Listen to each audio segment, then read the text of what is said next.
O cão da Quaresma. Quaresma é o período de 40 dias que antecedem a Páscoa.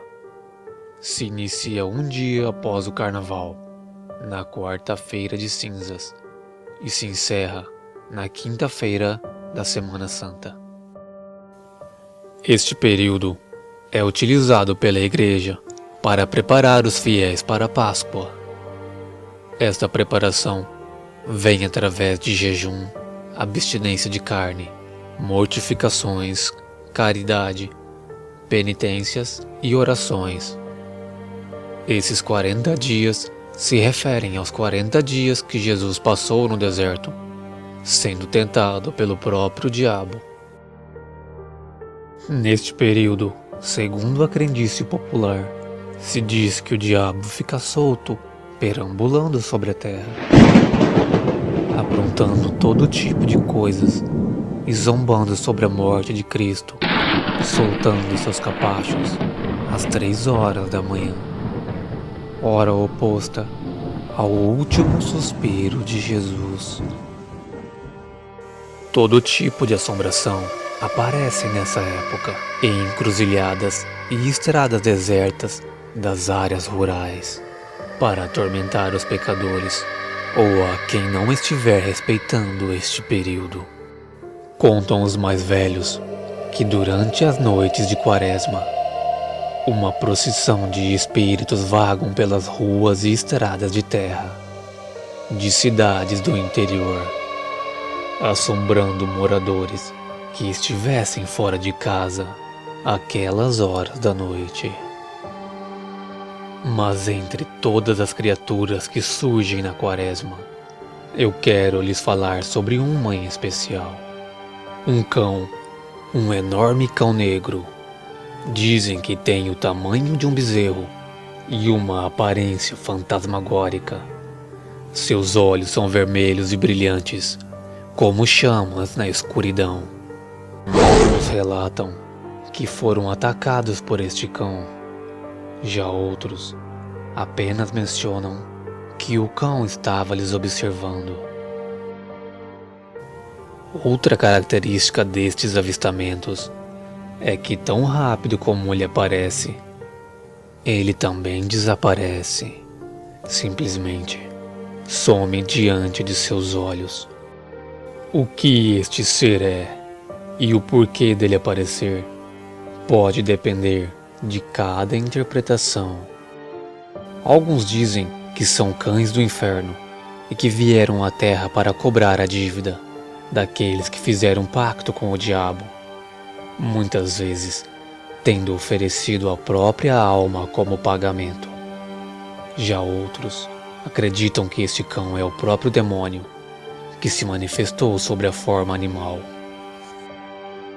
Estes cães também são retratados como sendo um presságio de morte ou de grande tragédia. É comum pessoas relatarem que, após terem visto um desses cães, pessoas próximas a ela tenham morrido, ou que uma grande tragédia tenha ocorrido em seu bairro ou em sua cidade. Isso quando não são elas mesmas as vítimas deste cão. Provavelmente você deve conhecer alguma história onde a pessoa conta que dirigia à noite quando de repente surge na estrada esse animal e, na tentativa de desviar dele, acaba acontecendo um acidente. O carro bate, sai da estrada, ou a moto desliza na pista, machucando os ocupantes.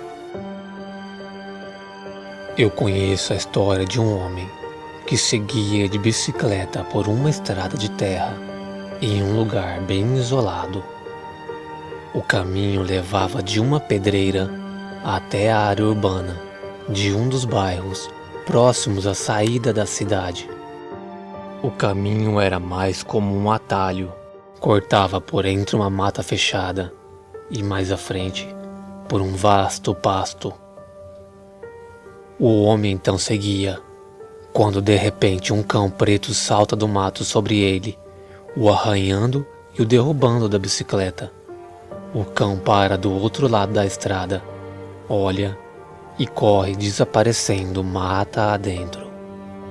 Se este cão era um dos cães do além, eu não sei. Mas que é algo estranho para um cão, isso é.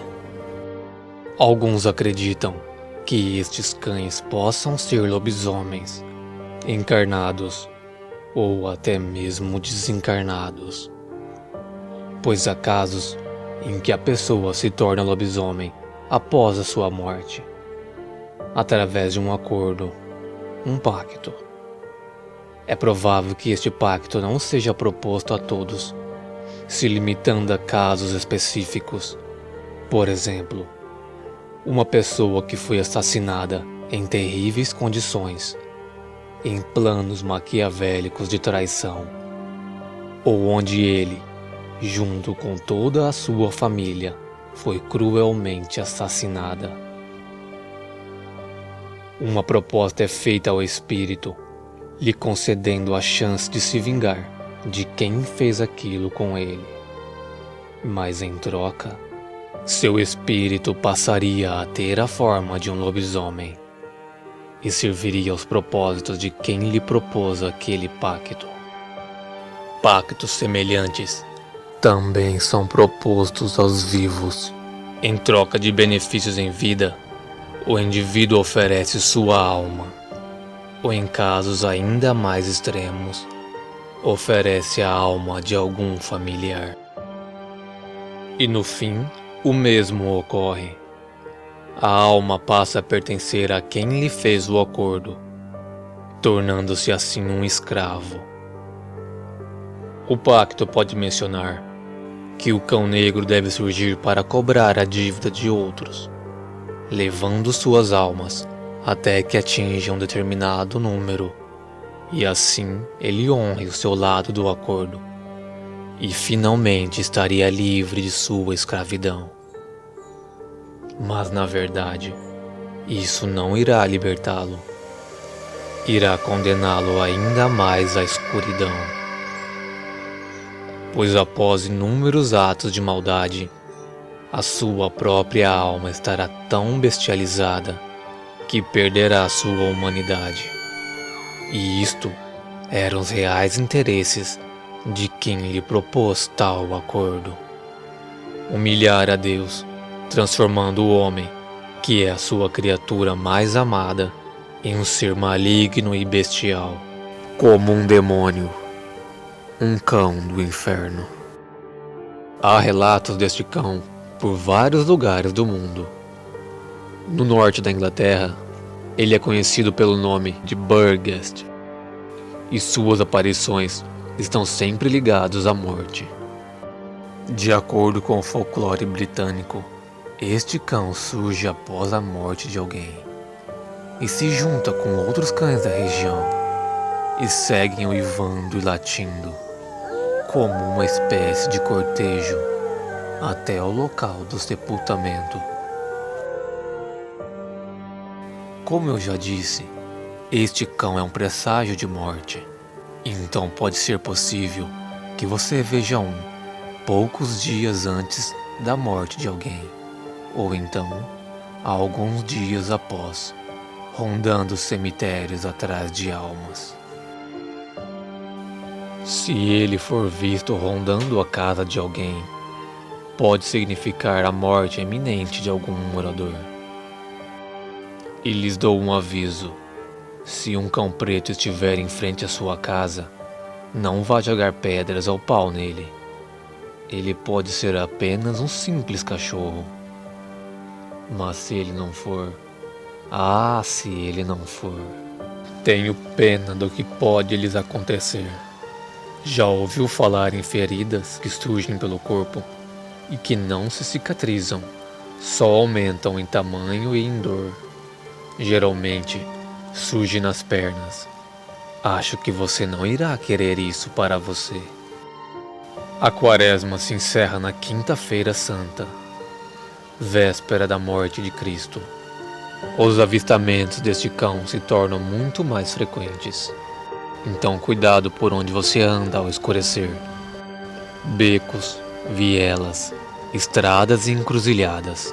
Se você estiver em um sítio ou fazenda, procure não ir para muito longe de onde estão as pessoas.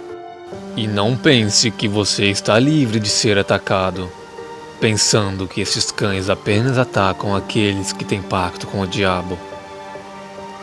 Pois aqueles cães que já não são mais escravos estão livres para agirem conforme mandam a sua nova natureza demoníaca.